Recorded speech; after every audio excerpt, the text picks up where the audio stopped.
With this formula of Ascent, for the liquids which do not weight the solid, angle theta is more than 90.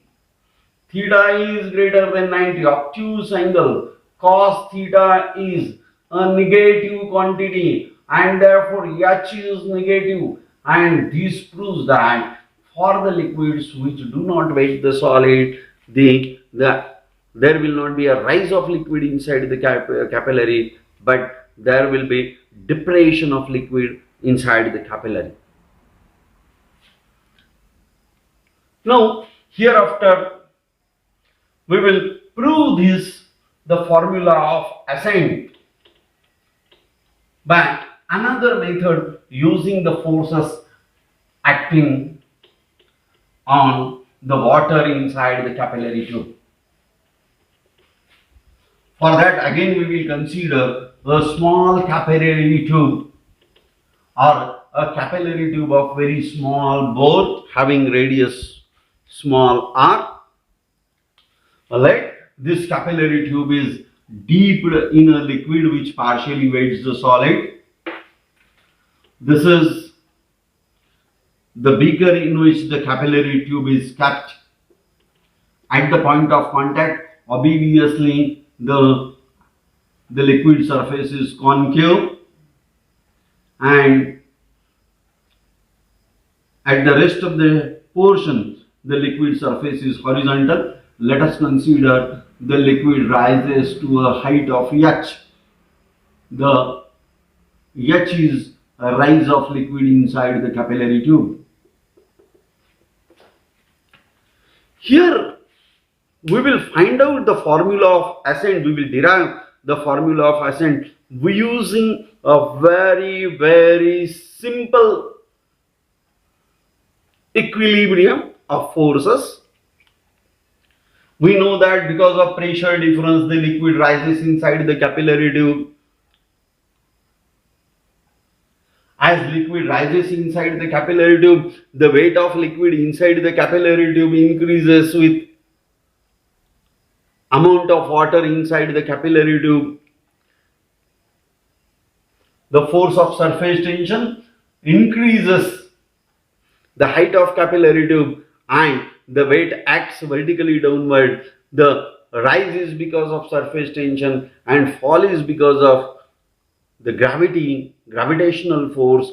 And when the upward force which pulls the liquid inside the capillary tube is become equal to the downward weight of the liquid, then equilibrium happens and liquid rises to a height, and thereafter it stops to rise furthermore. For that, we will consider, this is what the force of surface tension. How is the force of surface tension? Force of surface tension is along the tangent. The liquid inside the capillary tube is of this shape. This is what we call it as the boundary of the capillary tube. From all sides, it's the boundary of capillary tube. Capillary tube will be like this one, and this is the concave shape of the capillary tube. This is the concave shape of the capillary tube,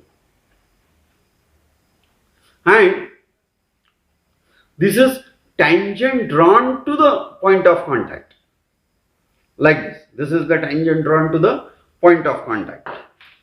This is tangent drawn to the point of contact. The angle between the solid surface and tangent, this will be theta, and theta will be the angle of contact. This force of surface tension is balanced by the reaction force exerted by the capillary tube. Therefore, the force of reaction exerted by the capillary tube is equal to the surface tension. This reaction force is resolved into the perpendicular component. This is one component which is perpendicular to the capillary tube, and this is the component which is along the capillary tube.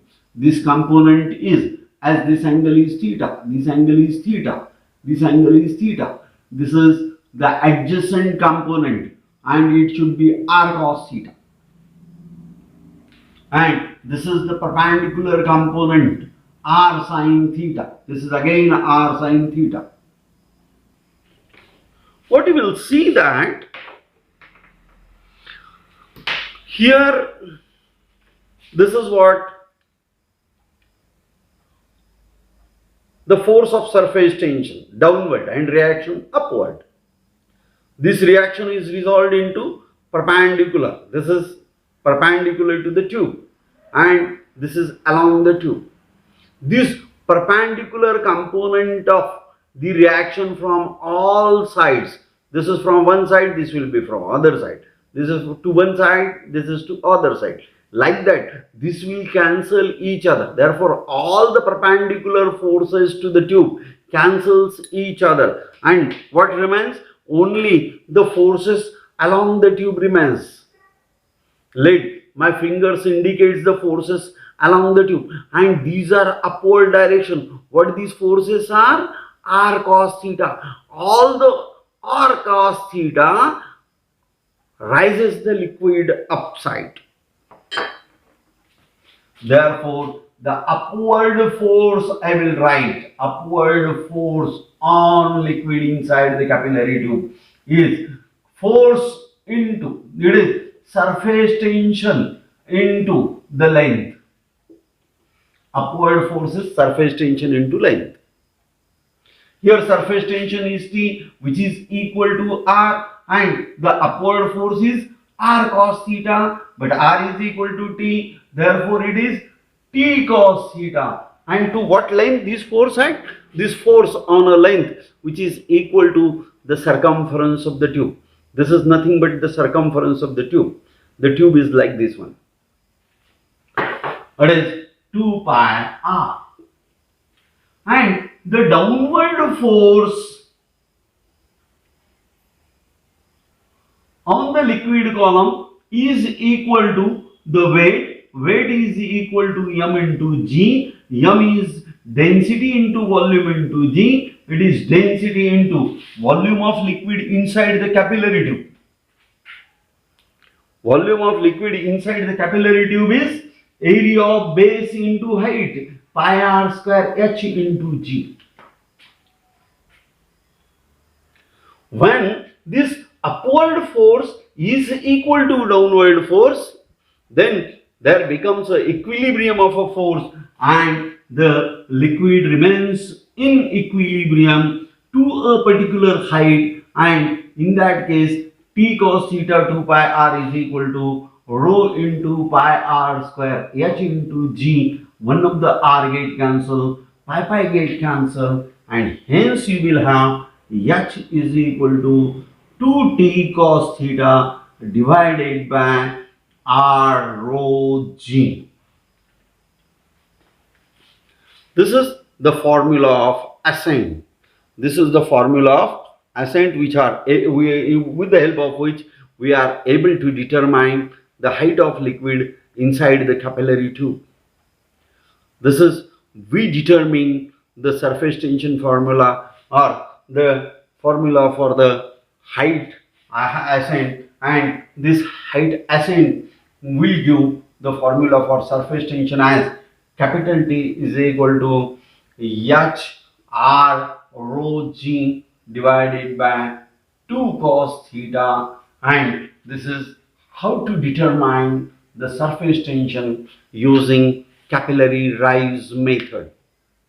Using capillary rise method, we can able to find out surface tension. This is all about the capillarity, capillary action, the Ascent formula, and how it is useful to determine the surface tension of a liquid inside the capillary tube. This is all about the capillarity. Thank you very much.